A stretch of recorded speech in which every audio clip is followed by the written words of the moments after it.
Picture this: a Viking longship battling towering waves in the middle of the open ocean. The sky a brooding grey, the wind howling like a pack of wolves. No landmarks in sight, no stars to guide them, no modern compass pointing the way. Yet somehow, against all odds, these fearless sailors crossed thousands of miles of treacherous waters, discovering new lands centuries before Columbus. How? The answer might lie in one of history's most enigmatic artifacts, the Viking Sunstone. This mysterious crystal, mentioned in ancient sagas but lost to time, could have been their secret weapon for navigation. But here's the twist: even today, archaeologists and scientists are locked in heated debates over whether these sunstones were real, how they worked, or if they were just a myth embellished by centuries of storytelling.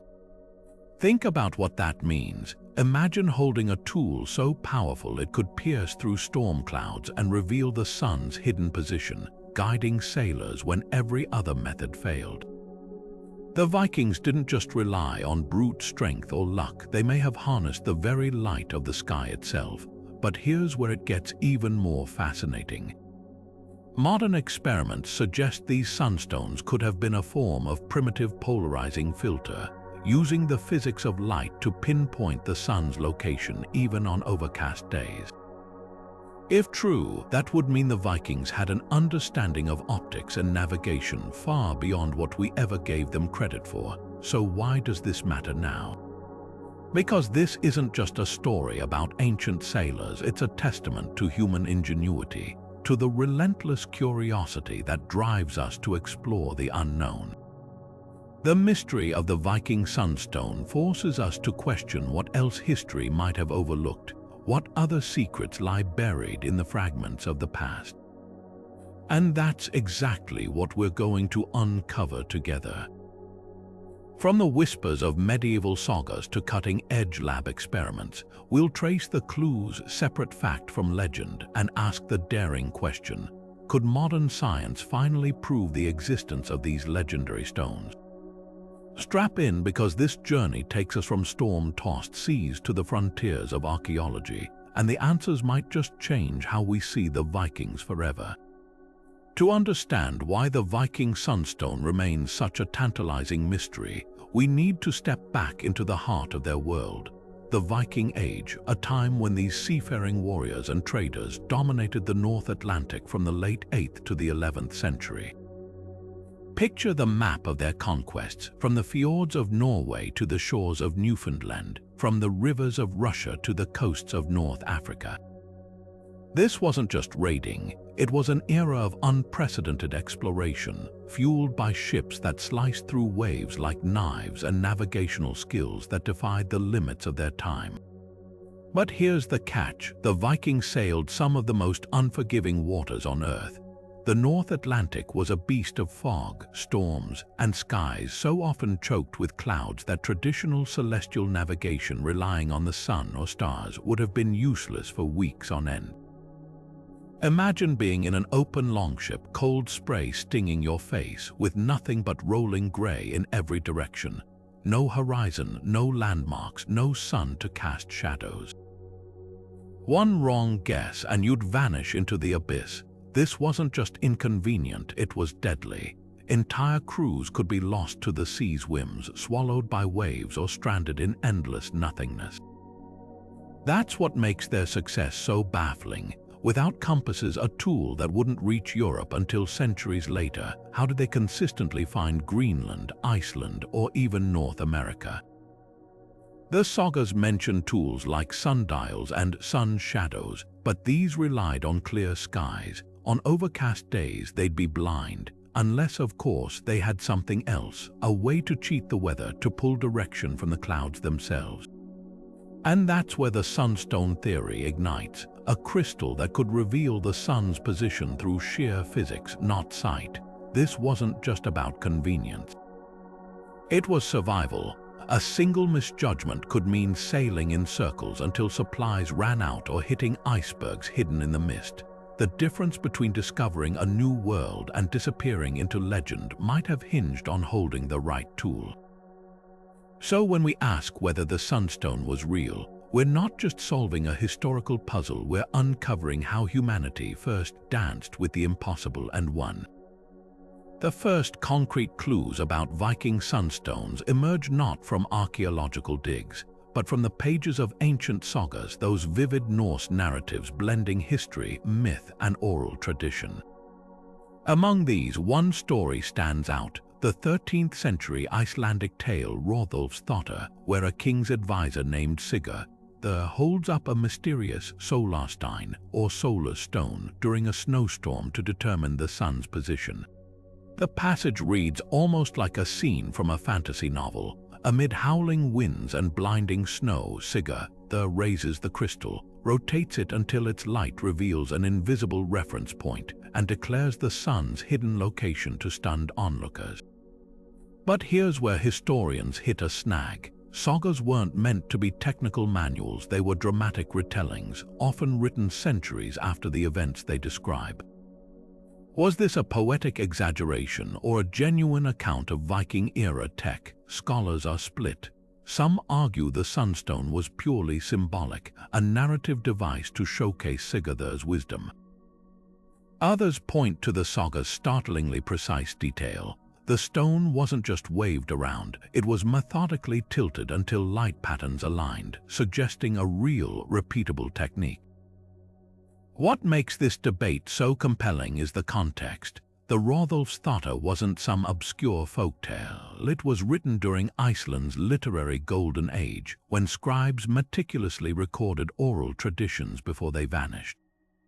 Even more telling, similar references pop up in other medieval texts, like the Stygian manuscript, where a sunstone helps sailors navigate when the sky's light was obscured. These weren't throwaway lines, they were consistent enough to hint at a tool so vital. It etched itself into cultural memory long after its actual use faded. Modern researchers have an ace up their sleeves: physics. The sagas describe behavior eerily similar to how certain crystals, like Iceland Spar, a translucent calcite common in Scandinavia, bend sunlight. When polarized light passes through this mineral, it creates double images or brightness shifts that could theoretically reveal the sun's bearing, even through thick clouds. Suddenly, the saga's dramatic snowstorm scene transforms from myth into plausible proto-science. Yet mysteries linger. Why didn't Vikings leave sunstones in their graves, like their swords or navigational boards? Why no mention in trading records? Perhaps because the stones were so mundane to them. Just another tool in a sailor's kit, unremarkable until their knowledge was lost. Or maybe, like so much of history, the truth lies somewhere between the sagas and the science, waiting to be uncovered. The absence of physical sunstones in Viking archaeological sites is one of history's most frustrating paradoxes. We know these seafarers buried their elite with everything from swords to navigational tools, yet not a single confirmed sunstone has ever been found alongside them. This gap in the evidence forces us to confront two possibilities. Either these stones were so commonplace they weren't deemed worthy of burial, or they were made of materials that vanished without a trace. Take Iceland Spar, the leading candidate for the sunstone's identity. This transparent calcite crystal, found across Scandinavia, has a unique property called birefringence. It splits light into two rays when held at certain angles. Experiments show that by rotating the crystal until both beams match in brightness, a navigator could pinpoint the sun's location even through dense cloud cover. Its physics so elegant it feels almost modern, but here's the catch: Iceland Spar is fragile. Unlike iron swords or bronze brooches, it crumbles over centuries in acidic soil. Most Viking graves were dug in conditions that would have reduced such a crystal to dust long before archaeologists could uncover it. Then there's the question of recognition. Even if fragments survived, would we have known what we were looking at? Early excavators often dismissed small, unassuming objects as debris. A palm-sized piece of calcite might have been tossed aside as a curious rock, not realizing it was the key to Viking navigation. Modern teams now re-examine old dig sites with new eyes, sifting through museum storage boxes for overlooked clues, but the mystery deepens when we consider alternatives. Some scholars argue sunstones could have been organic, like pieces of polarized walrus ivory or even dried fish scales, which also interact with light in intriguing ways. These materials would have decayed completely, leaving no trace. Others suggest the stones weren't physical objects at all, but metaphorical references to celestial knowledge passed down through generations. The silence of the archaeological record speaks volumes. If Vikings relied on sunstones as heavily as the sagas imply, why no carvings, no trade records, no second-hand accounts from cultures they encountered? Perhaps because the technique was so guarded, so vital to their dominance at sea, that its true form died with the last navigators who understood it. Or maybe, just maybe, we're digging in the wrong places, chasing shadows of a technology more subtle than we ever imagined. Among the handful of materials proposed as possible Viking sunstones, one crystal stands out: Iceland Spar, a form of transparent calcite that fractures into perfect rhomboid shapes when struck. Found throughout Scandinavia and even mentioned in medieval texts as a trade good, this unassuming mineral holds a dazzling secret. When light passes through it, the beam splits into two distinct rays, a phenomenon called double refraction. Imagine holding such a crystal up to an overcast sky. To your naked eye, the clouds might appear as nothing but a uniform gray void, but through the spar, the hidden structure of sunlight reveals itself. By rotating the stone slowly, you'd notice that at certain angles, the twin beams of light grow equally bright, a telltale sign that one of them aligns perfectly with the sun's true position, even when the star itself remains completely obscured. It's like cracking a cosmic code, turning an impenetrable sky into a readable map. What makes this theory so compelling isn't just the physics, it's the geography. Iceland Spar deposits litter Viking-era trade routes from Norway's coasts to Greenland's shores. In fact, a lump of this very crystal was discovered aboard a 16th-century English shipwreck near the Channel Islands, wedged between navigation tools. Though centuries post-Viking, the find hints at how long this technology might have lingered in maritime culture before fading into obscurity. Critics raise valid questions, of course. Wouldn't such a delicate crystal shatter in rough seas? Yet experiments show even fist-sized pieces work effectively, and fragments could have been mounted in wooden frames for protection.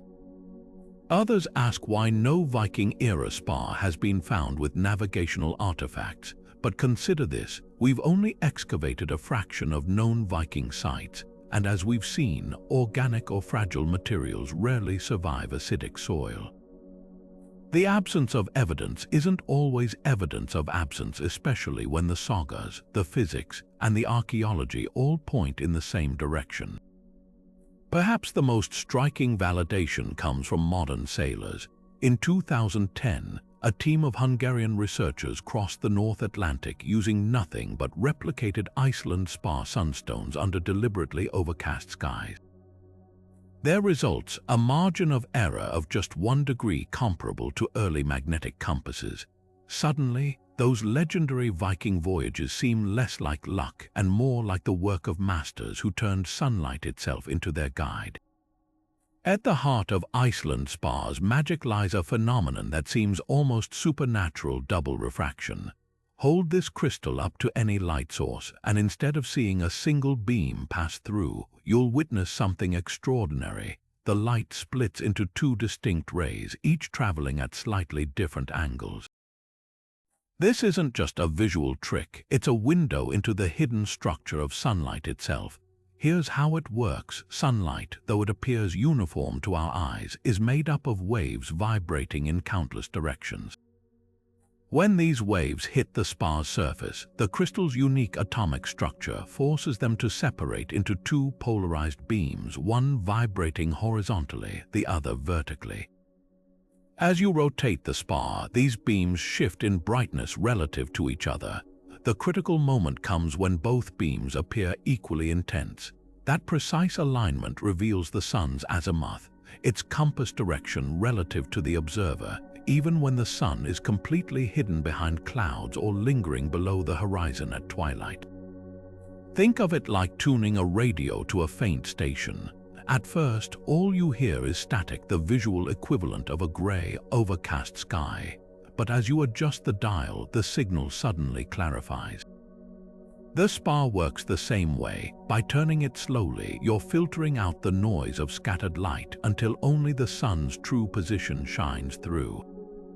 This would have been revolutionary for Viking navigators, on days when the horizon blurred into the sky, when fog erased all landmarks, they could still extract a bearing from empty air. But the real genius lies in the Spar's adaptability. Unlike a sundial which fails without direct sunlight or a star sight which requires clear nights, this method works in nearly any condition, dawn, dusk, even during snowstorms. Modern experiments show it's accurate within 1 degree, a margin so slim it rivals early magnetic compasses. Picture a navigator standing on the prow of a longship, spar in hand, turning it methodically until the light whispers its secret. To the untrained eye, it might look like sorcery. In reality, it's a masterclass in harnessing physics. Yet questions remain. Wouldn't the Spar's effectiveness drop under thick cloud cover? Surprisingly, no. Even when only a fraction of sunlight penetrates, the polarized portion persists, like a hidden thread in a tapestry. And what about the long polar nights when the sun vanishes for months? Here, the Vikings likely switched to other methods, like tracking the faint glow of twilight or observing how light reflected off distant ice sheets. The Spar wasn't a one-size-fits-all solution. It was a tool in a broader, brilliantly adaptable system. This intersection of natural science and human ingenuity is what makes the sunstone theory so compelling. It suggests the Vikings didn't just endure their environment, they decoded it, turning the very air into a guide. In a world before GPS, before sextants, that kind of knowledge wasn't just power, it was the difference between discovery and oblivion. In 2011, a team of researchers made a discovery that could rewrite our understanding of Viking navigation. A battered wooden disc, roughly the size of a coffee saucer, unearthed from a Norse settlement in Rauðúlfs, Greenland. At first glance, it seemed unremarkable, just another artifact among thousands. But upon closer inspection, something extraordinary emerged. Carved along its edges were precise notches, and at its center lay a hole that once held a now missing pointer. This wasn't just a piece of driftwood, it was a sophisticated sundial designed to track the sun's shadow across calibrated lines. Yet here's the twist: sundials need sunlight, and Greenland's skies are infamous for their endless gloom. So why would Vikings craft a tool that seemed doomed to fail in their fog-choked world? The answer might lie in what wasn't found, the missing pointer. Researchers hypothesized it wasn't just a simple gnomon, but could have been a slot holding something far more ingenious, a sliver of Iceland spar. Imagine this composite device in action. On rare, clear days, the sundial would work as expected, casting shadows to mark time and direction. But when clouds rolled in, the navigator could remove the crystal, hold it aloft, and use its light-bending properties to reveal the sun's hidden position. The dial's notches would then help translate that bearing into a precise course. It's a theory that bridges the gap between saga lore and physical evidence, suggesting Vikings didn't rely on one tool but combined them into a versatile navigation suite. Supporting this idea are the disc's cryptic engravings, lines radiating outward like spokes, some curved, others straight, matching the sun's path at different latitudes. These weren't random scratches, they were a mathematical cheat sheet for sailors. A navigator could adjust the disc's tilt based on their location, compensating for how the sun's arc changes as you sail north or south. Pair that with a sunstone and suddenly the system clicks, a low-tech but brutally effective way to conquer the North Atlantic's mercurial weather.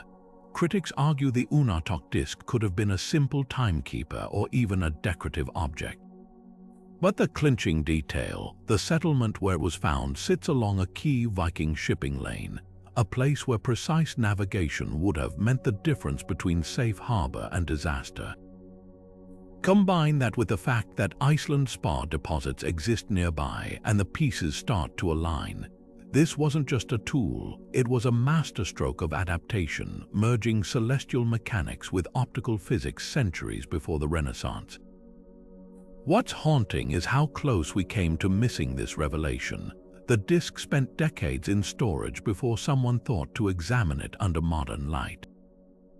It makes you wonder how many other Viking secrets are tucked away in museum drawers, waiting for the right pair of eyes to see them not as relics but as answers.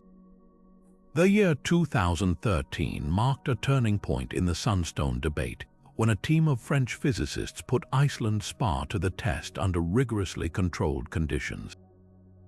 Their goal, to determine once and for all whether Viking navigators could have relied on this crystal to pinpoint the sun's location when clouds erased the sky.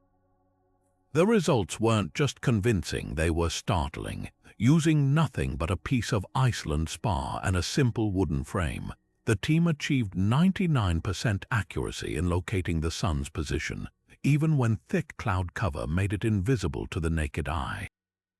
Here's how they did it. The scientists replicated Viking-era conditions by constructing a handheld device with a rotating calcite crystal mounted on a wooden base, similar to what might have been used aboard a longship. They then took it outside on overcast days, methodically turning the spar until the telltale brightness alignment appeared. What's remarkable isn't just that it worked, it's how effortlessly it worked. Untrained volunteers could consistently determine the sun's bearing within minutes, a revelation that shattered long-held skepticism about the method's practicality. The implications run deep. Earlier critics had argued that Viking navigators wouldn't have had the optical knowledge to interpret the spar's light patterns correctly. But the French team's experiments revealed something counterintuitive. You don't need to understand polarization physics to use the stone effectively. The human eye naturally perceives the shift in brightness when the crystal aligns, making it accessible even to those without formal training. It's akin to adjusting a pair of sunglasses until the glare disappears. The body recognizes the right position before the mind can explain why. Even more compelling were the edge cases. The team tested the spar under twilight conditions when the sun lingered just below the horizon and during snowstorms where visibility dropped to near zero. In every scenario, the crystal delivered reliable readings, often outperforming early magnetic compasses prone to deviation. This wasn't just a fair weather tool, it was a survival instrument, precisely the kind of technology Vikings would have needed to navigate the North Atlantic's brutal unpredictability. Yet perhaps the most striking detail emerged when the researchers analyzed why the method was so reliable. Unlike modern instruments that rely on batteries or delicate components, Iceland spar is virtually foolproof. It works in rain or shine, doesn't corrode in salt air, and can't be thrown off by magnetic anomalies, a critical advantage in an era when even lodestones were unpredictable. The Vikings wouldn't just have used this tool, they would have depended on it, trusting its silent guidance when every other method failed. What makes these experiments so transformative isn't just the validation of an ancient technique. It's the realization that some of history's greatest explorers might have harnessed natural phenomena we're only now fully understanding. The gap between myth and science narrows with every rotation of that crystal, revealing not just how Vikings navigated, but how they saw the world, not as a place of limits, but as a puzzle waiting to be solved. Despite compelling evidence supporting the Viking Sunstone theory, skeptics raise valid objections that can't be ignored. The most glaring issue remains the absence of any sunstone definitively linked to Viking navigational use. Unlike their swords, combs, or even gaming pieces, artifacts found abundantly across Norse sites, these legendary crystals are conspicuously missing from the archaeological record. Critics argue that if sunstones were as vital as proposed, why haven't they turned up in ship burials, trading posts, or even as stray finds in excavation layers. The counterpoint that delicate materials like Iceland spar rarely survive only goes so far. After all, we've recovered far more fragile items, from woven sails to wooden carvings, preserved in Scandinavia's anaerobic bogs and icy tombs. Then there's the problem of overinterpreting the sagas. These narratives were never meant to be historical textbooks. They blended fact with folklore, often written centuries after the events they describe. Take the famous Rauðúlfs þáttr passage. Could Sigurð's sunstone scene simply be poetic embellishment, a metaphor for divine insight rather than a literal tool? Similar doubts cloud other medieval references. The Stygian manuscript's mention of sailors using a sunstone might reflect later Christian-era knowledge rather than Viking practice. Without corroborating physical evidence, these texts remain tantalizing but inconclusive clues. Alternative navigation methods further complicate the picture. Vikings were masters of environmental observation, using cues modern sailors might overlook. Migrating birds, for instance, reliably indicated land direction, a technique still employed by Polynesian navigators today. Cloud patterns over distant islands, the color and temperature of water currents, even the behavior of whales could all serve as natural signposts. Coastal pilots likely memorized horizon landmarks like mountain silhouettes, a practice hinted at in saga references to highland sails guiding ships to Iceland. And let's not discount simple dead reckoning, estimating position based on speed, time, and direction, honed through generations of seafaring intuition. The strongest counterargument comes from experimental archaeology. While Iceland spar works brilliantly in controlled tests, real-world conditions introduce chaos. Storm-tossed decks, freezing spray-coating crystals in ice, or the fatigue of holding precise angles for hours, could these factors have rendered sunstones impractical? Some scholars propose a middle ground. Perhaps Vikings used them occasionally alongside other methods, rather than relying on them exclusively. After all, even the most advanced tool is useless without the wisdom to interpret it. What emerges isn't a dismissal of the sunstone theory, but a necessary recalibration. The truth likely lies in synthesis, a blend of celestial navigation, environmental intuition, and optical aids adapted to circumstance. The Vikings didn't conquer the North Atlantic with a single trick. They mastered the art of seeing the invisible, whether through crystals, clouds, or centuries of accumulated knowledge whispered across generations.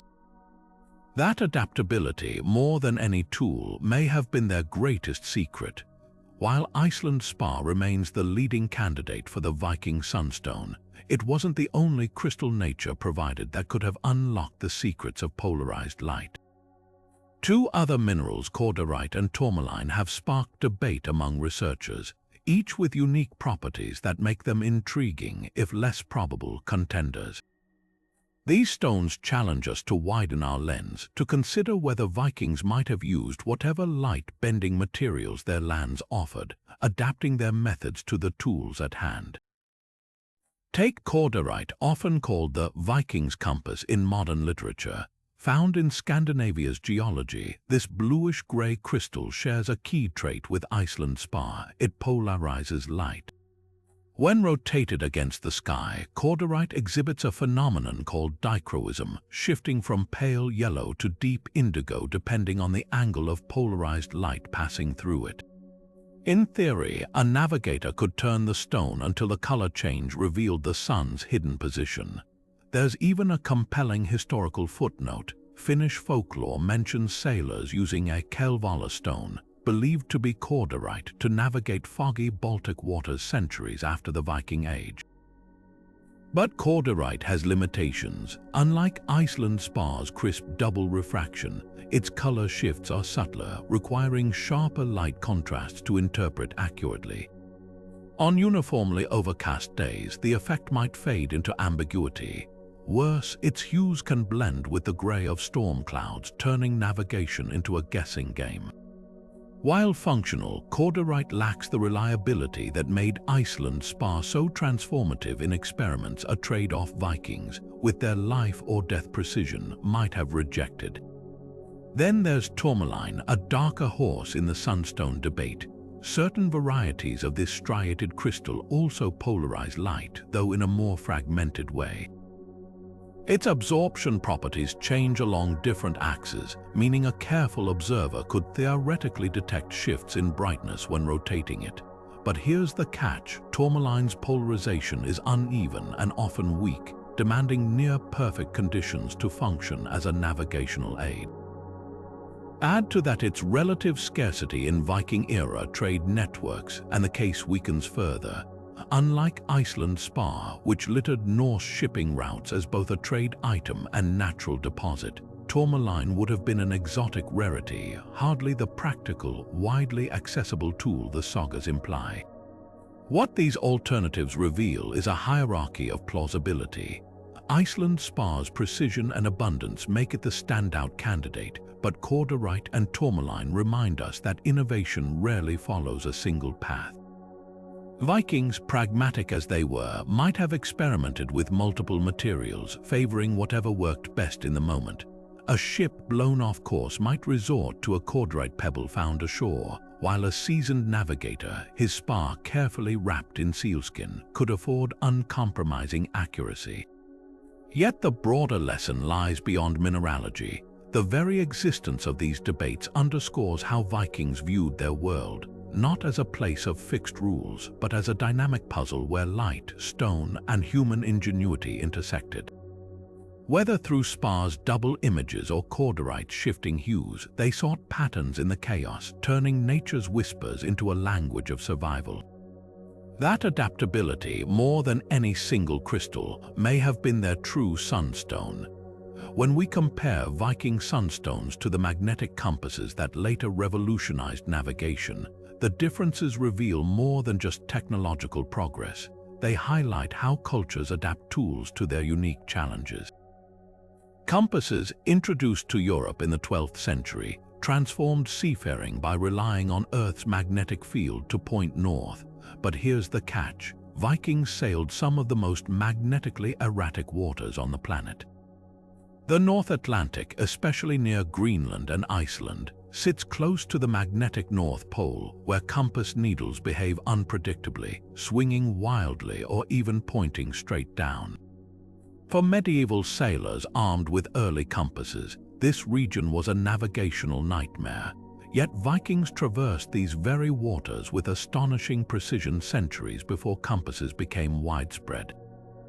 How? Because their sunstones didn't rely on magnetism at all. They tapped into something far more reliable, light itself. Consider the physics behind both tools. A compass needle aligns with Earth's magnetic field, but that field isn't uniform. Localized deposits of iron ore, volcanic rock, or even thunderstorms could distort readings, sending ships dangerously off course. Sunstones, on the other hand, depended on the sun's position, a fixed celestial reference unaffected by terrestrial quirks. Even on overcast days, the polarized light filtering through clouds retained the sun's true bearing. This was a stark advantage in high latitudes, where magnetic compasses faltered but the sun's path remained a constant guide. Practicality further tilted the scales. Early compasses were fragile, a glass casing cracked in a storm, or a lodestone demagnetized by mishandling, and suddenly a ship's primary navigation tool became useless. Sunstones, whether Iceland Spar or cordierite, were rugged by comparison. No moving parts, no sensitivity to moisture or temperature, just a crystal that could endure the brunt of Atlantic gales. Even if a stone chipped, it often remained functional, and unlike compasses, which required periodic remagnetization with a lodestone, sunstones needed no maintenance, just a navigator skilled enough to read their secrets. But the most fascinating contrast lies in how these tools shaped exploration. Compasses excel in open ocean voyages where magnetic variation is minimal, enabling the long-distance routes of the Age of Discovery. Vikings, however, didn't just cross oceans, they threaded through fjords, ice floes, and archipelagos where landmarks were scarce but celestial cues abundant. A sunstone's ability to reveal the sun's position through fog or twilight made it ideal for their niche. It's no coincidence that Viking expansion slowed as compasses spread. The new technology, while revolutionary elsewhere, was ironically less suited to their home waters. This divergence underscores a deeper truth. No navigational tool is universally superior. Each reflects the environment and needs of its users. The compass conquered the tropics and temperate seas, while the sunstone mastered the Arctic's harsh ambiguities. Vikings didn't lack compasses because they were primitive. They thrived without them because they'd already perfected a tool for their world, one that turned the sky itself into a map. That ingenuity didn't just defy the limits of their era, it redefined what was possible. Imagine standing in a sunlit meadow, watching honeybees dart between flowers with uncanny precision. What you can't see is the secret map they're following, not just colors or scents, but patterns of polarized light invisible to human eyes. Bees navigate using sunlight scattered across the sky, their compound eyes detecting subtle shifts in polarization that reveal the sun's position even when clouds obscure it. This biological superpower echoes the very principle behind Viking Sunstones, suggesting nature itself might have been the first teacher of celestial navigation. Dive beneath the ocean's surface and you'll find another master of light's hidden language, the mantis shrimp. With 16 color receptors and the ability to perceive circularly polarized light, these creatures spot prey and communicate using visual cues far beyond our perception.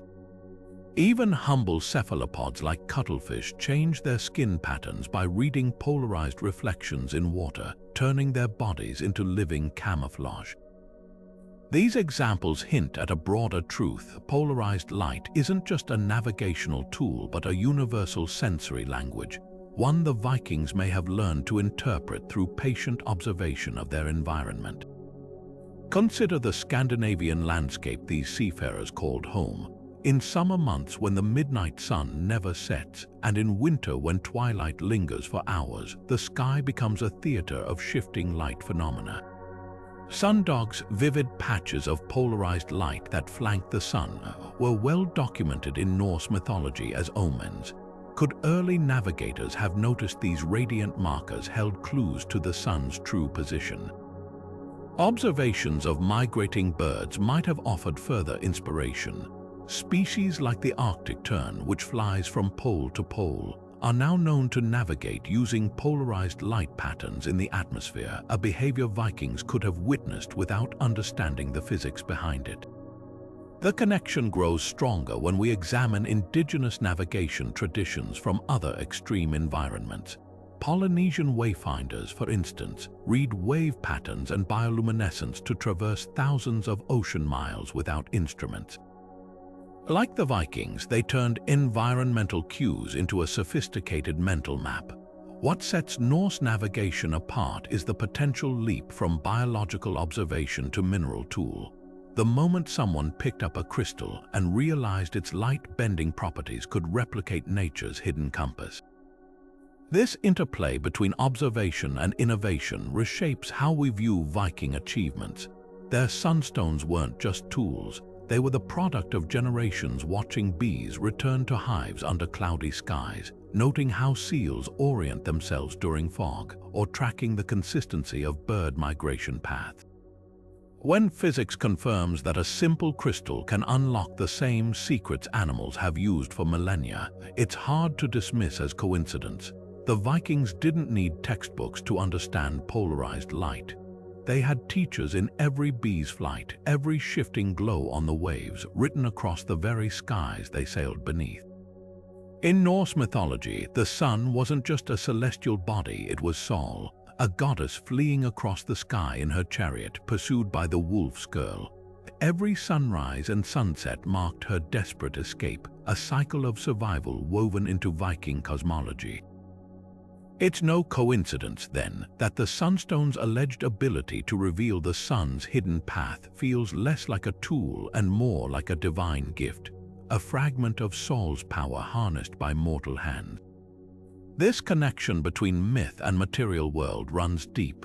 Vikings saw the supernatural in the everyday. Thor's lightning lived in crashing waves. Odin's wisdom whispered in raven flights. Why wouldn't they believe a crystal that pierced clouds was touched by the gods? The parallels between sunstones and Viking spiritual practices are striking. Consider the solfar, or sun horses, small amulets depicting stylized solar discs found in Scandinavian graves. These tokens, often buried with travelers, invoked Sol's protection for journeys both literal and metaphorical. A sunstone, functioning as a physical conduit to the goddess's light, would have fit seamlessly into this tradition. Even the act of rotating the crystal mirrors ritual movements in Norse rites, like the ceremonial turning of sun wheels during solstice celebrations, where the alignment of light held sacred meaning. Delve deeper into the sagas and you'll find hints of this reverence. When Sigurd uses the sunstone in Rauðúlfs þáttr, his actions echo the saga magic practiced by Viking seers, a blend of prophecy and sensory manipulation. The stone doesn't just locate the sun, it reveals truth, much like Odin's sacrificed eye granted him hidden knowledge. This duality, practical navigation and spiritual insight, elevates the sunstone beyond mere technology. It becomes a liminal object, bridging the mundane and the mystical, much like rune stones carved with both sailing routes and invocations to Freyja for fair winds. Yet the most compelling evidence lies in absence. Viking graves brim with tools for the afterlife, weapons for Valhalla, ships for the final voyage. If sunstones were purely functional, why wouldn't they join them? Unless, of course, their power was too sacred to bury. Some scholars suggest navigators might have passed these crystals down through lineages, like the mythic ring Draupnir, multiplying knowledge rather than hoarding it. Others propose sunstones were communal tools, kept aboard ships as shared talismans rather than personal possessions. Either way, their scarcity in archaeology might reflect not oversight but intentional reverence, a reluctance to consign fragments of the sun itself to the dark of the grave. The sunstone's cultural weight lingers in Scandinavia's folklore long after the Viking Age. Icelandic tales speak of glamsteinar, glamour stones that reveal hidden truths, while Swedish legends describe light nails dropped by the sun to guide lost wanderers. These echoes suggest the technology faded, but the awe it inspired endured. To hold a sunstone wasn't just to navigate, it was to wield a sliver of cosmic order, to assert control over the chaos of waves and weather. In a world where the gods' whims dictated fate, that was a power as close to divinity as humans dared to reach. The ultimate test of the Viking sunstone theory didn't come from lab experiments or ancient texts. It unfolded on the open ocean, where modern adventurers dared to retrace history's most audacious voyages. In 1984, a Norwegian explorer named Ragnar Thorseth set sail aboard Saga Sigla, a painstakingly reconstructed Viking longship, aiming to cross the North Atlantic using only period-accurate navigation methods. His crew included historians and scientists eager to answer one burning question: could a sunstone have guided Vikings across 2,000 miles of tempestuous seas? For weeks, they battled conditions that would make even seasoned sailors flinch: horizonless fog, squalls that reduced visibility to mere feet, and stretches where the sun vanished for days. Then came the critical moment. As thick clouds swallowed the sky, navigator Sigurd Jonsson pulled out a piece of Iceland Spar. Rotating it slowly, he watched for the telltale shift in light, just as the sagas described. When he called out the sun's position, skeptics aboard held their breath. Moments later, a fleeting break in the clouds confirmed his reading with eerie accuracy. It wasn't a fluke. Repeated tests showed the crystal could reliably pinpoint bearings within 5 degrees, enough to stay on course for Greenland. the implications were staggering. A tool dismissed as legend had just proven its worth in the crucible of the Atlantic. But Saga Sigla was just the beginning. In 2007, a team of French and Hungarian researchers launched the Inuit Express expedition, equipping their vessel with multiple navigation aids including a magnetic compass, sextant, and replica sunstone, then deliberately disabling modern GPS. Their goal: to compare Viking methods against later technologies under identical conditions. Over 3 weeks of grueling sailing, the sunstone held its own, outperforming the compass during magnetic anomalies near Greenland and proving indispensable during a 14-hour storm where waves obscured the horizon. The crew's log entries read like vindication. Calcite doesn't lie. It cuts through the noise when everything else fails. What these modern voyages reveal isn't just historical curiosity, it's a masterclass in adaptive genius. Viking navigators didn't just endure the North Atlantic, they deciphered its chaos with tools that leveraged nature's own physics. While the Saga Sigla crew had centuries of hindsight, Vikings developed these techniques through raw experimentation, passing hard-won knowledge from one generation to the next. The expeditions also exposed a crucial nuance. Sunstones worked best as part of a broader toolkit. Like the Vikings, modern crews combined crystal readings with wave patterns, bird sightings, and dead reckoning, proving no single method could conquer the ocean alone. Perhaps the most poignant lesson came from an unexpected source: the Greenlandic Inuit hunters who joined later voyages. Watching the Spar in action, elders recognized similarities to their ancestors' methods of reading ice reflections and light polarization on snow. This cultural echo hints at a profound truth. The Vikings weren't alone in harnessing light's secrets. Across the Arctic, indigenous peoples developed parallel technologies, each adapting to their environment's harsh demands. The sunstone, then, isn't just a Norse innovation, it's a testament to humanity's universal drive to decode the world's hidden patterns, turning adversity into advantage. As replicas of Viking ships continue to test these theories, each voyage peels back another layer of mystery. The real triumph isn't just proving a crystal can navigate, it's rediscovering the mindset that saw opportunity where others saw only limits. When modern sailors clutch that spar in a storm, they're not just holding a tool, they're gripping the legacy of explorers who turned the sky itself into a compass. The legend of Viking Sunstones didn't fade with the longship. It found new life in the pages of 19th-century adventure novels, where writers hungry for Norse mysticism latched onto the idea of a crystal that could outwit storms. Jules Verne, always ahead of his time, featured a sunstone-like device in his 1875 novel The Survivors of the Chancellor, imagining a polarizing prism guiding desperate sailors. Though Verne took artistic liberties, his portrayal tapped into a growing fascination with Viking ingenuity, blending science and romance in a way that would define pop culture's obsession with these stones for centuries to come. Fast forward to Hollywood's golden age, and sunstones became shorthand for Viking otherworldliness. In the 1958 film The Vikings, starring Kirk Douglas, a mystical sun compass appears, a Hollywood hybrid of historical sundials and saga lore. Though wildly inaccurate, these depictions cemented the sunstone as a symbol of Norse brilliance, a trope that only grew bolder with time. By the 2000s, video games like Assassin's Creed Valhalla doubled down, portraying sunstones as glowing, almost magical artifacts that lit up when held to the sky. Never mind that real Iceland Spar doesn't glow. The game's designers prioritized fantasy over physics, feeding the modern myth of Vikings as ancient techno-wizards. This cultural recycling raises a provocative question. How much of what we know about sunstones comes from history, and how much is pure invention?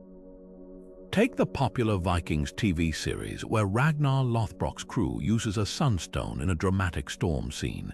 The show's creators admitted they exaggerated the crystal's clarity, making it work like a smartphone filter for cinematic punch. Yet this fictionalized version now eclipses the archaeological truth in public memory, proving how pop culture can rewrite the past with compelling visuals. Even children's media isn't immune. The How to Train Your Dragon franchise depicts sunstones as glowing orbs that guide dragons, a far cry from calcite's subtle light-splitting properties. But here's the twist: these creative liberties aren't necessarily bad. They've reignited interest in Viking science, sending fans down rabbit holes of real research. After Assassin's Creed featured sunstones, searches for Iceland Spar spiked, and museums reported visitors asking to see Eva's crystal. Fiction, in other words, became a gateway to fact. The Sunstones' pop culture journey reveals something deeper about how we view history. We don't just want Vikings as they were, we want them as mythmakers saw them, part warrior, part sorcerer, bending nature to their will. Every glowing crystal in a game or film says less about the past and more about our own longing for a time when the line between tool and magic was beautifully blurred. Perhaps that's the Sunstone's final secret. Its power lies not just in guiding ships, but in steering our imagination. Despite the compelling case for Viking Sunstones, a vocal group of historians insists we've been misled, that these crystals are nothing more than medieval myths exaggerated by later writers who romanticized Norse ingenuity. Their argument hinges on a critical gap. The earliest written mentions of sunstones appear not in Viking-era texts, but in Icelandic sagas compiled 200 years after the Viking Age ended. Could these references be retroactive insertions, like scribes projecting their own era's navigational tools onto legendary heroes? The skeptics point to similar cases where medieval chroniclers embellished the past, like the fabled Ulfbert swords, once thought to be Viking marvels until metallurgy revealed some were later Frankish knockoffs. Diving deeper into the dissenting view reveals layers of doubt. Dr. Elina Rosamund, a Cambridge medievalist, argues that the Rauðúlfs þáttr sunstone scene aligns suspiciously with 13th century Christian symbolism where light often represents divine truth. Sigurður isn't just finding the sun, she notes, he's performing a miracle much like saints who claim to channel celestial light. This parallel raises eyebrows. Was the sunstone story crafted to make pagan seafarers palatable to a Europe increasingly dominated by church narratives? Even the St. John manuscript's reference comes with baggage. It's a biblical paraphrase, not an original Norse text, leaving room for foreign influences. Then there's the material evidence or lack thereof. Archaeologist Lars Fogelin highlights a stark contrast. While Viking graves yield everything from navigational dividers to intricate star charts, not one burial includes anything resembling a sunstone.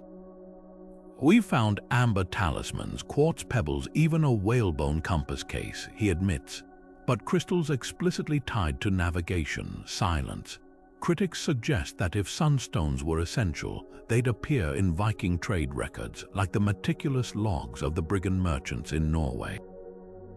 Instead, the first documented Iceland Spar trade dates to the 16th century, long after compasses dominated European shipping. Proponents counter that absence isn't evidence. They cite Viking fishing weights, ubiquitous in sagas but rare in archaeology, as proof that perishable or mundane items often evade discovery. Yet skeptics fire back with a cultural blind spot. Vikings were meticulous mythmakers, weaving real tools into legends. The magical solar stones might have been mundane horizon markers or even symbolic objects, later misread by modern researchers hungry for high-tech Vikings. The debate crystallizes around a fundamental question: does physics confirm history or just coincidence? While lab tests prove Iceland Spar could work, critics note that medieval optics never mention polarization. The Arab scholar Alhazen's groundbreaking book of optics from the 11th century details lenses and reflections but is silent on crystals revealing hidden suns. Odd, if Viking traders shared such revolutionary knowledge.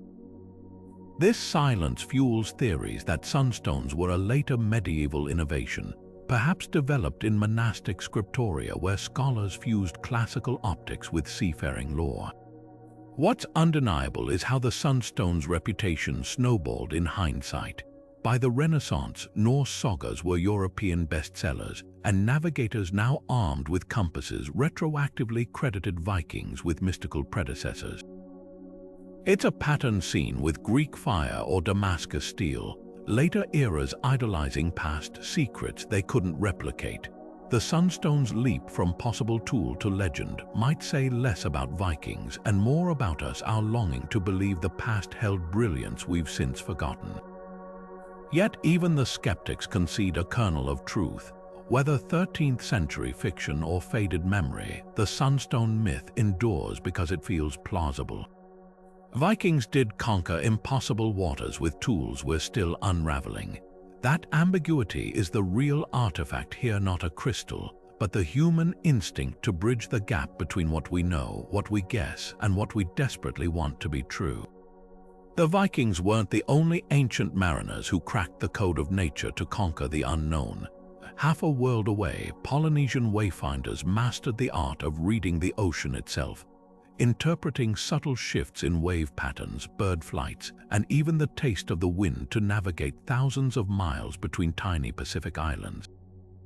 Without compasses or charts, they memorized the star compass, a mental map tying celestial movements to specific seaways, but their most astonishing trick: detecting distant land by watching how ocean swells bent around unseen islands, a technique called wave piloting that modern science has only recently validated with satellite imaging. Like Viking Sunstones, this wasn't just navigation. It was a dialogue with the environment, turning whispers of water and sky into a lifeline. Meanwhile, Arab traders plying the Indian Ocean wielded the camel, a deceptively simple wooden rectangle tied to a knotted string. By holding the card at arm's length and aligning its edges with the horizon and a guiding star, sailors could measure latitude with startling precision. The knots corresponded to key ports. Pull the string to the Hormuz knot, and you knew you were on course for Persia. What makes the camel so fascinating isn't just its accuracy, but its adaptability.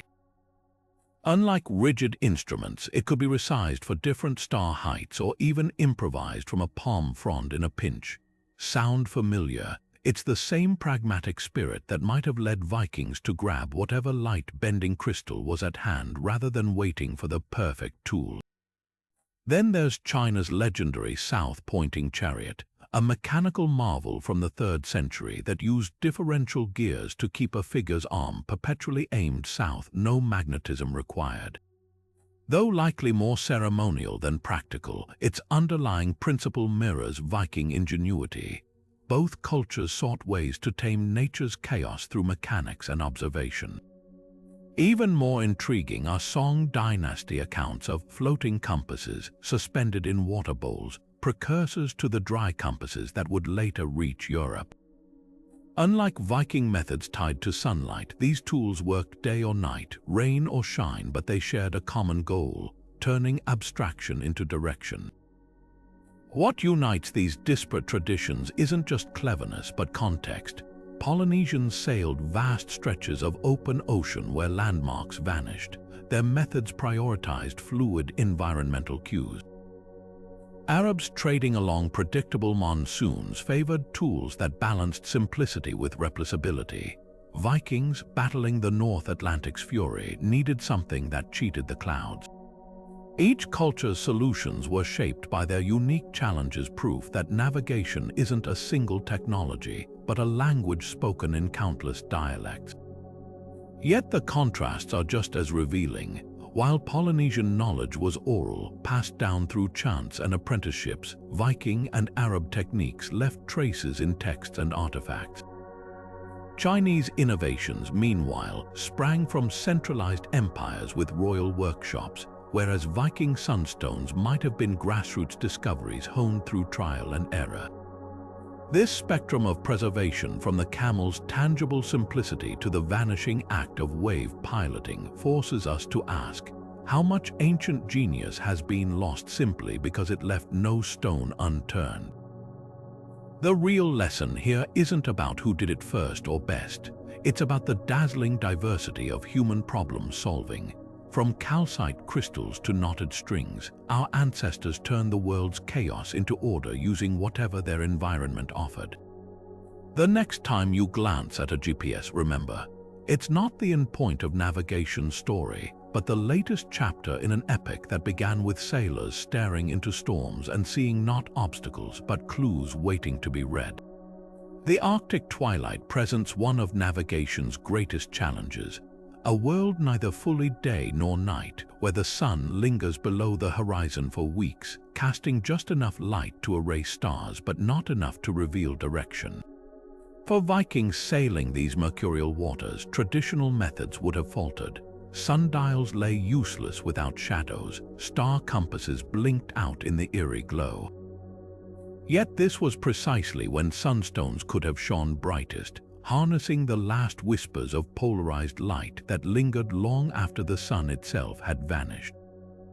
Here's how it might have worked. Even during twilight, sunlight scattering through the atmosphere retains faint polarization, especially near the horizon where the sun's last rays skim the edge of the world. To our eyes, the sky appears uniformly dim, but a crystal like Iceland's Spar could detect these subtle patterns.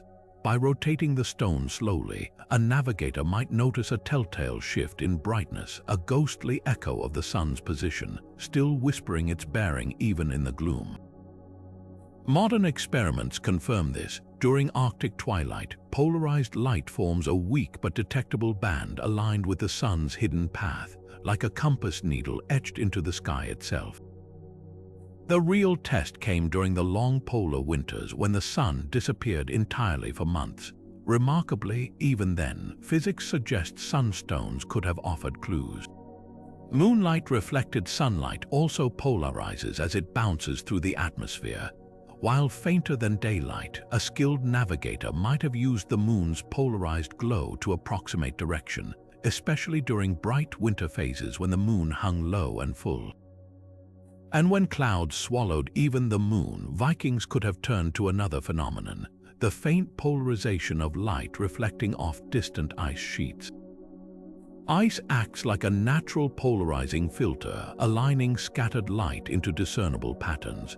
A sunstone held toward the horizon might have picked up these reflections, turning glaciers into beacons. Critics argue twilight navigation would have been too imprecise, but Viking sagas hint otherwise. The Grönlandinga saga describes sailors judging their proximity to Greenland by the color of the sky during endless winter dusks, a detail that aligns with how polarized light shifts hue near ice masses. Even more compelling are Inuit oral traditions which speak of reading the sky's wrinkles to navigate twilight seas. These parallels suggest Arctic peoples shared a keen awareness of light's hidden signatures long before optics explained them. What emerges isn't just a tool, but an entire philosophy of navigation. Vikings didn't rely on a single celestial body or fixed reference. They adapted to the environment's rhythms, using sunstones as one note in a symphony of techniques: twilight crystals, ice reflections, migratory birds, all harmonizing to guide them through the world's edge. In the Arctic's half-light, where modern compasses drift and GPS signals falter, the Vikings may have seen what we're only now rediscovering, that nature's quietest cues often hold the surest direction. Recreating Viking navigation with sunstones isn't as simple as grabbing a crystal and heading to sea. Modern experimenters face a gauntlet of challenges that reveal just how sophisticated these ancient techniques must have been.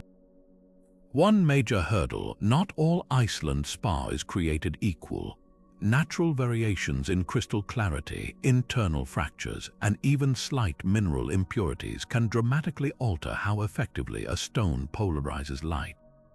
Archaeologist Þórir Johnson discovered this firsthand when testing multiple specimens from Scandinavian deposits. Some performed with pinpoint accuracy, while others scattered light unpredictably, rendering them useless for navigation. This inconsistency raises a critical question. Did Viking navigators carry multiple stones to compensate, or did they possess arcane knowledge for selecting perfect crystals that's since been lost to time? Weather introduces another layer of complexity. Laboratory tests often assume stable conditions, but the North Atlantic is anything but cooperative. Even seasoned sailors underestimate how violently a longship pitches in storm swells. Try holding a crystal steady when waves batter the hull and freezing spray coats everything in ice. Hungarian researcher Dane Shaw spent months replicating voyages in replica longships and noted a sobering pattern. Sunstone accuracy plummeted in high winds, not because the physics failed, but because human hands simply couldn't maintain the precise angles required. Vikings likely developed stabilization techniques, perhaps mounting crystals in wooden frames or suspending them from cords. But these methods leave no archaeological trace, forcing modern teams to guess at their design. The greatest obstacle isn't material but intellectual. We've lost the living tradition of how these stones were used. Medieval texts describe outcomes, not methods, like saying someone baked bread without mentioning kneading or yeast. Experimental archaeologist Leif Carlson spent years studying Norse star compasses before realizing sunstone readings may have required calibration against known landmarks. Without the oral training, he admits, we're like people trying to reconstruct a recipe by tasting the final dish. This knowledge gap manifests in subtle ways. Modern users often misinterpret the Spar's double images, while sagas imply Viking navigators saw unambiguous signals. Were they filtering visual noise through experience we can't replicate? Even successful experiments face skepticism.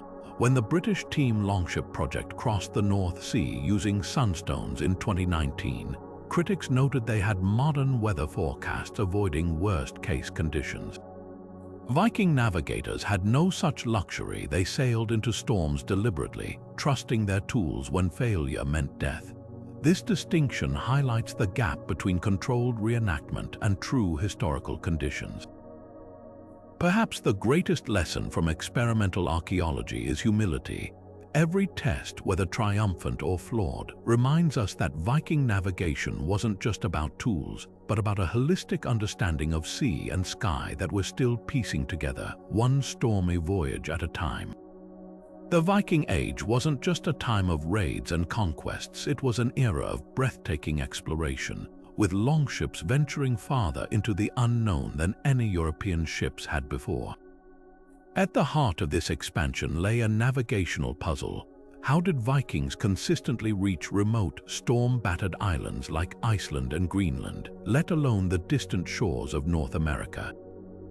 The answer might hinge on those elusive sunstones, turning what seemed like impossible voyages into calculated triumphs of human ingenuity. Take Iceland's settlement in the late 9th century. Norse sagas describe explorers like Floki Vilja, Þáttr using ravens to locate land, a clever tactic but one that only works within a limited range. To cross 600 miles of open ocean from Norway, navigators needed something more reliable than bird releases. This is where sunstones could have been game changers. On overcast days, common even in summer, traditional celestial navigation would fail, leaving ships adrift. But with a sunstone, sailors could extract a bearing from the gloom, maintaining course even when the sky offered no visible clues. The difference between hitting Iceland's coast and vanishing into the Atlantic might have come down to holding the right crystal at the right moment. Greenland's colonization a century later posed an even starker challenge. Sailing west from Iceland meant battling the Davis Strait's notorious fog banks, where visibility could drop to zero for days. Viking sagas recount harrowing tales of ships getting lost in the Hafjörðingar, an Old Norse term for monstrous, maze-like fog. Yet somehow, Eric the Red's fleet found their way, establishing settlements that lasted centuries. How sunstones would have been vital here, cutting through the murk to keep ships on a westward bearing. Even a slight drift north could send them into pack ice, while a southern deviation might miss Greenland entirely.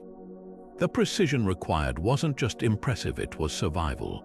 Then there's Vinland, The famous Elance Ox Meadows site in Newfoundland proves Vikings reached North America around the year 1000, but the journey defies belief. From Greenland's western edge, it's nearly 1,000 miles across the Labrador Sea, a route plagued by icebergs and sudden storms. Magnetic compasses would have been useless near the magnetic North Pole, but sunstones. They'd thrive in those conditions by using twilight polarization or even moonlight reflections off ice floes.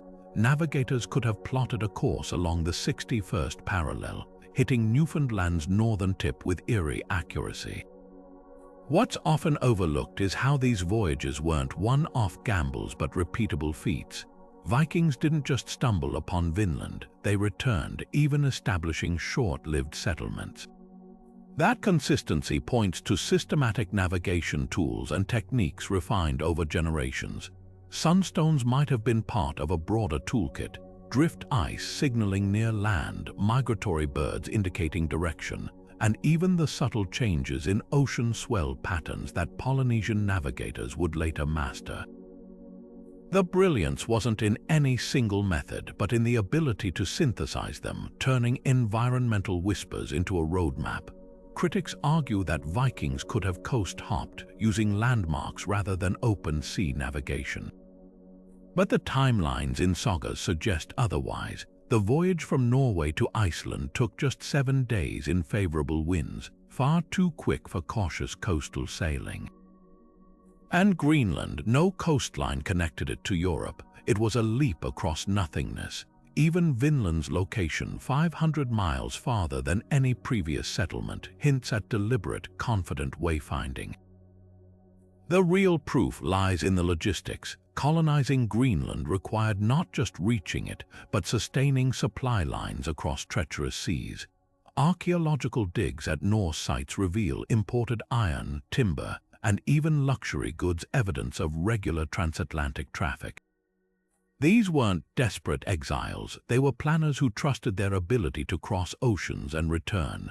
Remove sunstones from the equation, and their success becomes harder to explain. Add them back in, and suddenly, the Viking Age looks less like luck and more like a calculated harnessing of physics, nature, and relentless courage. Perhaps the most telling detail comes from the sagas themselves. When describing Leif Erikson's Vinland voyage, the Grönlandinga saga notes he carried navigation experts aboard. Not warriors, not farmers, specialists who understood the sea's secrets. If sunstones were indeed their secret weapon, it's no wonder they guarded their knowledge closely. In an age when navigation meant supremacy, such tools weren't just useful, they were the difference between empires and obscurity. Precision navigation wasn't just about survival for the Vikings, it was the backbone of their military dominance. Imagine the chaos at Lindisfarne in 793, when longships materialized from the coastal fog like specters, raiders hitting the monastery with brutal efficiency before vanishing back into the mist. This wasn't random violence, it was a masterclass in timing and coordination, made possible by navigational tools that turned the North Sea into a highway. Sunstones could have been the unsung heroes of these lightning raids. While monks cowered, Viking captains might have been rotating crystals on deck, calibrating their approach to strike at the moment tides and visibility favored their escape. The element of surprise hinged on 2 factors: pinpoint landfall and seasonal awareness. Traditional ships hugging coastlines risked detection long before reaching targets, but Vikings crossed open water to appear where least expected. A sunstone's ability to maintain course under cloud cover meant raiders could bypass guarded harbors, beaching at undefended stretches under the cloak of weather. The Anglo-Saxon Chronicle describes this eerie precision: how longships struck from nowhere on days when coastal sentries assumed storms grounded all vessels. Modern reconstructions reveal the tactical genius at play. A fleet navigating by polarized light could approach in tight formation even in near-zero visibility, coordinating attacks with chilling discipline. Seasonal timing amplified the terror. Viking raids peaked in early summer when calmer seas allowed rapid movement, but also, crucially, when lingering twilight provided just enough ambient light for sunstones to function during overnight approaches. By the time winter gales made sailing treacherous, raiders were already home with their plunder. This wasn't just opportunism, it was a calculated exploitation of environmental physics. While Frankish and Anglo-Saxon forces relied on fixed defenses and predictable patrol routes, Vikings turned the sky itself into a tactical asset. The deeper brilliance lay in their adaptability. Unlike fixed fortifications, Viking tactics evolved with their tools. In 844, when a fleet sacked Seville, chroniclers noted how attackers maneuvered upriver against the current, a feat requiring constant course corrections that magnetic compasses of the era couldn't provide. Sunstones, unaffected by the iron-rich riverbanks that distorted compass needles, would have kept the fleet on track. Even their infamous winter raid on Paris in 885 showcased this flexibility. Frozen rivers normally barred access, but Vikings used ice reflections to navigate, a technique mirrored in their use of polarized light off glacial surfaces back home. Archaeological finds hint at how tightly navigation and warfare intertwined. The Gokstad ship, buried with a chieftain in 900, contained not just weapons but a wooden fragment some believe held a sunstone mount, a captain's tool as vital as his sword. Sagas reinforce this duality. In Egil's saga, the eponymous warrior poet navigates a fjord at night using sky readings to ambush rivals. The message is clear: to Vikings, navigation wasn't separate from combat, it was the first stroke of the blade. What made their approach revolutionary wasn't just the technology, but the mindset behind it. While medieval armies clashed on predictable battlefields, Vikings treated geography as a weapon. Coastlines became attack vectors, weather patterns served as camouflage, and crystals transformed into tactical overlays. In an age when most forces could barely march in formation, Vikings were waging a form of precision warfare that wouldn't be seen again until the age of radar. Their edge wasn't just brutality, it was the ability to see the unseen, to turn the world's chaos into a calibrated instrument of shock and awe. The Sunstones' disappearance from Viking culture wasn't sudden, it was a slow fade, like twilight giving way to night. One key factor, the seismic shift of Christianization sweeping across Scandinavia from the 10th century onward. As Norse kings like Harald Bluetooth and Olaf Tryggvason embraced Christianity, they didn't just change religions, they rewrote cultural identities. Pagan practices, from rituals to tools, fell under scrutiny. A crystal that revealed the sun's hidden path might have been seen as dangerously close to magic, especially when medieval Christian texts condemned divination and sorcerous arts. Imagine a navigator aboard a longship in the year 1000, clutching his sunstone as priests preached against devices of the old gods. The very skill that once made him indispensable now marked him as suspect. But theology wasn't the only force at work. Magnetic compasses, introduced to Europe via Arab traders in the 12th century, offered a tantalizing alternative. Unlike sunstones, which required clear skies or twilight to function optimally, compasses worked day or night, rain or shine. Early models were far from perfect. Lodestones lost magnetization. Iron fittings on ships caused deviations, but they were easier to standardize. No need to hunt for rare crystals or interpret subtle light shifts.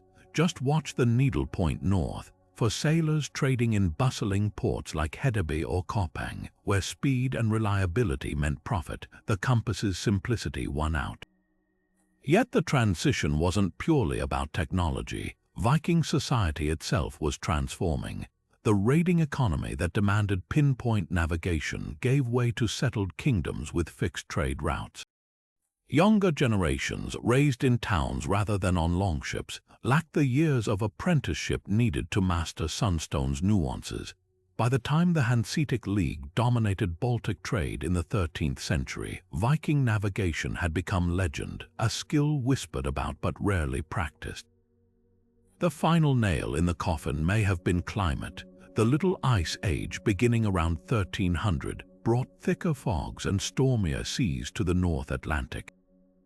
Sunstones, already fading from use, struggled under worsening conditions where even polarized light grew too faint to read.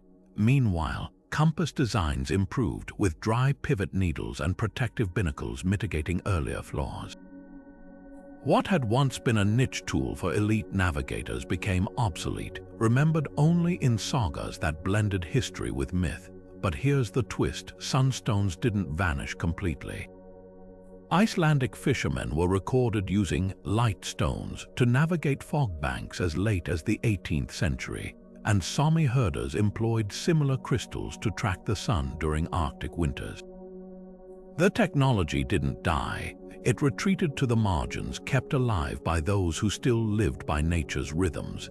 Its decline wasn't failure, it was the quiet persistence of knowledge waiting to be rediscovered. The 21st century brought something the Vikings could never have imagined: laboratories armed with spectrometers, three-dimensional modeling software, and atmospheric simulations capable of dissecting sunlight under ancient Nordic skies. In 2016, a groundbreaking study published in the Proceedings of the Royal Society took Iceland's Spar into the digital age. Researchers used spectrometry to analyze how light polarizes under Scandinavian cloud cover, recreating the exact conditions Viking navigators would have faced. The results were staggering. Even when clouds blocked 90% of direct sunlight, the remaining scattered light retained enough polarization for Iceland's Spar to function with 95% accuracy. This wasn't just theoretical. Three-dimensional ship models proved a navigator standing on a longship's prow could maintain readings within 2 degrees of the sun's true position, even in rolling seas. But the real breakthrough came from an unexpected angle: twilight. Earlier skeptics argued sunstones would fail during dawn or dusk, when the sun lingers below the horizon. Yet spectral analysis revealed something astonishing. During nautical twilight, when the sun sits 6 to 12 degrees below the horizon, the sky's polarization patterns form a faint but detectable band aligned with the sun's last known position. By pairing this with three-dimensional simulations of Viking routes, researchers demonstrated that twilight navigation wasn't just possible but potentially routine. A navigator tracking these patterns could have extended their sailing window by hours, crucial for squeezing every drop of progress from short Arctic summers. The most compelling validation, however, emerged from cross-disciplinary collaboration. Archaeoptics teams combined historical climate data with light-wave physics, proving that Nordic skies, despite their reputation for gloom, are uniquely suited to polarization navigation. Unlike the Mediterranean's harsh, direct sunlight or the tropics' watery haze, Scandinavia's diffuse cloud cover acts like a natural polarizing filter, scattering light into crisp, readable patterns. Modern instruments confirmed what Viking eyes intuitively knew. Their homeland's brooding skies weren't an obstacle, they were a navigational aid, yet the clincher came from an ingeniously simple experiment. Hungarian physicist Gábor Horváth designed a handheld spectrometer disguised as a traditional sunstone, then enlisted volunteers with no optical training to take readings under Nordic light conditions. Within minutes, participants could pinpoint the sun's location through thick cloud cover, their accuracy rivaling digital instruments. The implications were profound. Vikings didn't need advanced optics, just generations of accumulated wisdom passed down through hands-on training. This wasn't high technology. It was deep technology, the kind that blends observation, intuition, and an intimate dialogue with the natural world. What these studies reveal isn't just that sunstones could work, it's that they were uniquely suited to the Viking world. Modern science, with all its gadgets, has finally caught up to what Norse navigators understood centuries ago. Sometimes the most advanced tool isn't the one with the most parts, but the one that listens closest to the whispers of light. Even with all the compelling evidence, one stubborn mystery lingers. If sunstones were so vital to Viking navigation, why haven't we found a single one aboard the dozens of excavated shipwrecks? These sunken longships often preserve astonishing details, weathered hulls still cradling tools, rusted weapons, even the occasional wooden figurine tucked away by a superstitious sailor. Yet not one has yielded a crystal clearly linked to navigation. The absence feels like a historical riddle, daring us to reconsider everything we think we know. One possibility cuts against the grain of popular imagination. What if sunstones weren't everyday tools at all, but sacred objects kept apart from common use? Norse culture was steeped in ritual, from the blood sacrifices at Uppsala to the charms carved into rudders for safe passage. A crystal capable of divining the sun's path might have been seen as a gift from the gods, too potent to be left lying about. Picture a scenario where only the fleet's lead navigator, a figure straddling the roles of captain and shaman, possessed the sunstone, safeguarding it like a relic between voyages. This would explain their absence in shipwrecks. If disaster struck, the stone might have been the first thing rescued or deliberately cast into the sea as an offering to appease the tempest. Then there's the materials paradox. Iceland's spar is fragile, yes, but Vikings routinely buried far more delicate items in graves. Glass beads, intricate textiles, even hollowed-out eggs used as drinking cups survive in archaeological records. If sunstones were so revered, why not send them into the afterlife with honored navigators? Unless perhaps they were communal property, passed down through generations of sailors rather than owned by individuals. Imagine a guild of navigators, each initiate sworn to protect the crystal's secrets, its physical form less important than the knowledge of how to wield it. The questions multiply when we consider alternatives. Could some sunstones have been organic, say, polished slices of walrus tusk which polarize light in subtle ways? These would decay to nothing in centuries underwater. Or maybe Vikings improvised with whatever light-bending material was at hand, a shard of quartz from a beach, a piece of amber traded from the Baltic. Without written inventories or labeled artifacts, we're left chasing shadows. Perhaps the most tantalizing theory of all flips the script entirely. What if sunstones weren't lost because they were rare, but because they were everywhere? Iceland's spar deposits litter Viking trade routes like breadcrumbs. Maybe every longship carried a chunk, unremarkable as a coil of rope tossed overboard when chipped beyond use. We don't catalogue every pebble in a modern ship's hold. Why would Vikings treat a common crystal any differently? The truth might be painfully simple. We've been overlooking sunstones all along, mistaking them for geology when they were the key to an empire's reach.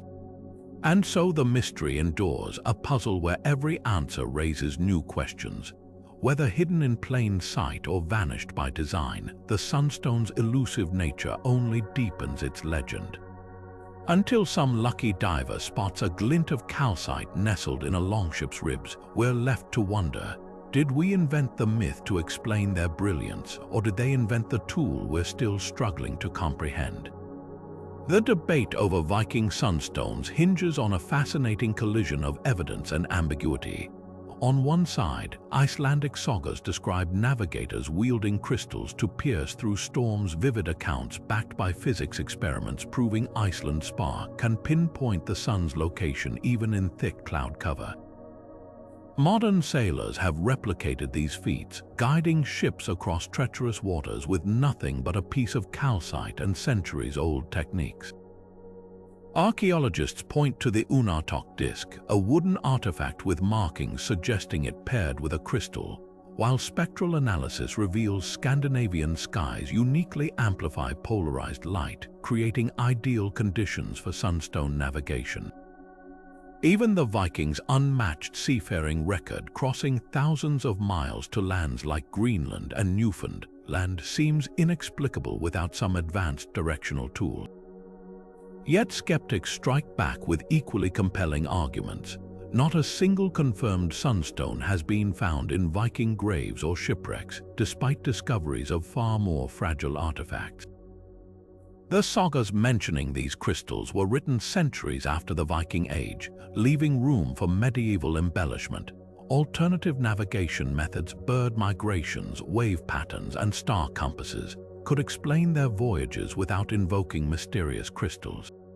And while Iceland Spar works in controlled experiments, critics question whether storm-tossed sailors could reliably interpret its subtle light shifts amidst freezing spray and howling winds.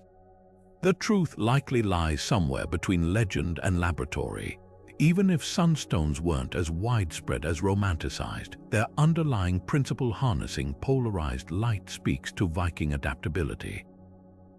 These were people who turned walrus ivory into trade currency, carved runes into volcanic rock, and forged iron in peat-fired furnaces. A culture that innovative wouldn't hesitate to exploit every natural advantage, whether crystals, clouds, or the cry of a distant gull.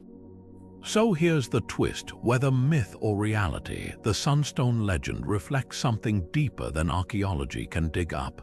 It's a testament to Viking ingenuity, their ability to turn crystals into compasses and fog into maps. In an era before satellites or sextants, they may have decoded light itself, bending physics to their will. That relentless curiosity, that refusal to accept nature's limits, is their true legacy. Now we want to hear from you. After this journey through sagas and science, where do you stand? Cast your vote in the poll below. Do you believe in Viking sunstones? The answer might say less about history and more about how far you're willing to trust the whispers of the past.